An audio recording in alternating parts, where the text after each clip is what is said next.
Hello everyone, State Senator Eric Berthel coming to you from outside of your state capitol building in Hartford, Connecticut. Today is May 13th, 2021. We have exactly 27 calendar days left in the 2021 regular session of the General Assembly. We are working furiously on getting bills called into the chamber, onto the floor, debating these bills and taking votes on everything that is before us. I wanted to speak with you really quickly in this update, and I have not provided an update in a couple of weeks, so I thought I would provide you with an update on something that we voted on last night. And it's an issue that has been of great concern to many of you in the district, and that is with regard to the extension of the state of emergency and the subsequent executive authority and executive orders power that is given to the governor.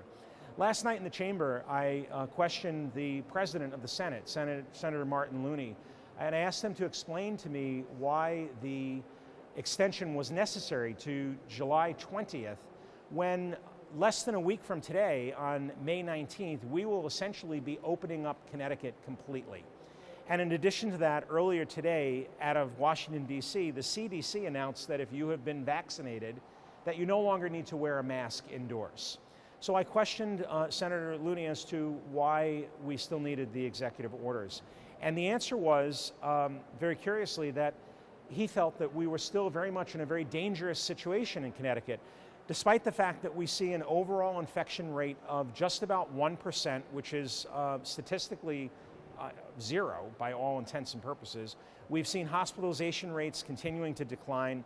And of course, no deaths are appropriate, but we do measure the number of deaths that occur, and those are also down to a very, very low occurrence. I questioned Senator Looney back after he spoke to this about the situation still being very dangerous. And I asked him a question that he could not answer, nor could I, because neither one of us are in the executive branch of the state government. And that question was this: if it still remains so dangerous that we need to continue to allow the governor to issue executive orders by the swipe of a pen, then why are we reopening Connecticut?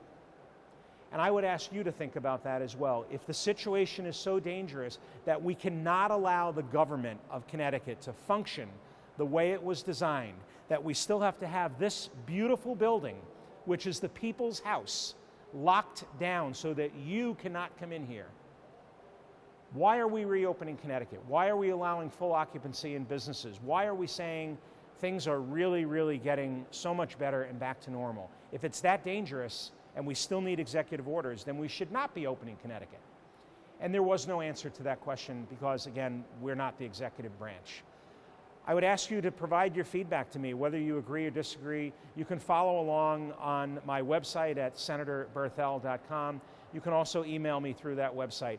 But I'd be curious to hear what you have to say about this. I think it's time to end the state of emergency and the use of executive orders and let the legislature do its job. That's why we're here. We've demonstrated since January 6th that we can perform the functions of the legislature. I'll be back to you a number of times again before the end of the session. Thank you for your comments into the office, your many emails, your advocacy, both for and against the various bills that you're concerned with. I'll talk to you soon. Thanks a lot.